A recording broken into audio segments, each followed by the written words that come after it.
But I'm telling you, once you can lay up here and you say, Lord, if that's you, just like you said, I surrender. Yeah. Amen. Boy, you got to surrender. You got to surrender. If you want to walk on the water, if you want to walk on your situation, you got to know that that's God on top of your situation, and you got to ask him, if that's you, I know I can do it too, but you ain't going to let me down. Watch this. Watch this. And he said, now this is Jesus. Now when Peter said that, if that be you, let me do the same thing. That obligated, that put God, Jesus in the flesh, that put him on Front Street. Yes, Lord. That put him on Front Street. Jesus had no other choice but to say, come. Yes. But to say, come. Because the bottom line is, if I'm made in your image, that's right. Jeez, boy, if I'm made in your image, I can do what you do. Yeah. I can do what you said greater things I'm going to do. Show me what you're talking about, then, player. That's you on the water. Let me get out with you like that myself. And it put him in a position to where he couldn't do nothing but say, come. Yes. Watch yourself. And when Peter was come down out of the ship, he walked on the water to go to Jesus.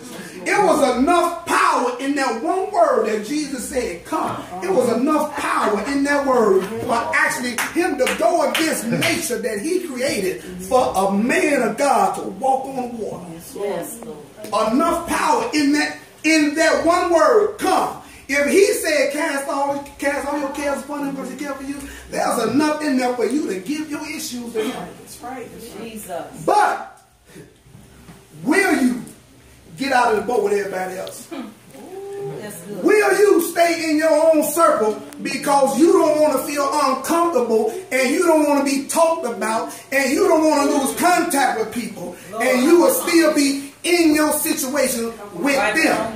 Yes. Or will you say, Lord, I ain't even looking at these folks no more. If it be you, will you worry about your family members not coming to church? Will you worry about your family members not getting saved? Will you worry about what they gonna say about you? Will you worry about how they gonna look at you because you moving forward? Or will you just stay there and say, I'm gonna hang out with y'all and we gonna die together? It's all up to you. Because the bottom line is, if Peter wouldn't have opened his mouth over in the other gospel, the Bible said that Jesus was going to walk right past them. Because it's your voice. Your voice is what gives God the allowance to come into your situation. Yes, Lord. Yes, Lord. Now you can be in your situations and stay there and complain and murmur, and what it does, it puts you in the realm of law to where you have to function and work out your own issues by yourself. Amen. It keeps you away from grace. Because see, the only way that he can do anything for you is that you tell him you take care of it. Right. I've done that. I have done that. I do the same thing that Jesus did. You remember when Jesus had took 2 fish and 5 loaves and fed 5,000, but it's really about 20,000? You remember that? The Bible said that Jesus took them 2 fish and 5 loaves and he held it up and he blessed it. He didn't pray about that thing. He blessed it. And the Bible said that he fed all the people. I said, well, if you can do that, because you got to look at this in now. The Bible said that when he blessed it, he gave it to the disciples. And they passed it out. So if the disciples would not have believed, that couldn't have happened. Because it's a partnership. It's a partnership. I don't care how much Jesus believed for you. I don't care how much God believed for you. If you're not in compliance with it, it will not work. Amos 3, how can 2 walk together? Come on. Boy, you have to be in agreement with what he's talking about in your life, or it will not work. The Bible said that Jesus could not do many miracles in his own hometown because of their unbelief. He couldn't. Not that he wouldn't, he couldn't. See, God can't do anything he want to do. God can cannot do anything he won't do on this planet. You know how people say God is in control? That's a butt-naked lie, some trick of the devil. It'll leave you open to die and get destroyed. And Peter said, Lord, if it be you, let me do what you're doing, player. Let me do that. Because I'm made in your image. Once I got an understanding of that I'm made in his image, I walk on the job with my chest out. It sticks out.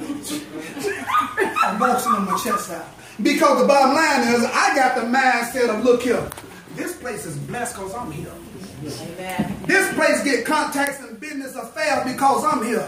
Because my daddy gonna make sure that I'm working, that I'm being provided for. This company is operating because of me. Then you get out of pocket with me, boy, ain't gonna tell them what's about a great famine where he No, you got to believe that. Amen. You got to believe that you made in the image of God. Or seek with everybody else. Seek with everybody else. You got to believe that. Because it's a partnership. He said over in Genesis, let us give them dominion. Complete authority. When he said that, he exempt all authority from himself. And said it's all up to them now. This is why Jesus told Peter, he said, whatever y'all bind and loose on earth, I'm going to bind and loose on heaven. He said, whatever y'all bind and loose on earth, we obligated up here to do it. Because you all have dominion over God. Watch this here. Watch this. But when he saw the wind boisterous, he was afraid. And beginning to sink, he cried, saying, Lord, save me. It's just like a whole lot of folks, they'll get out there, but boy, when stuff gets rough.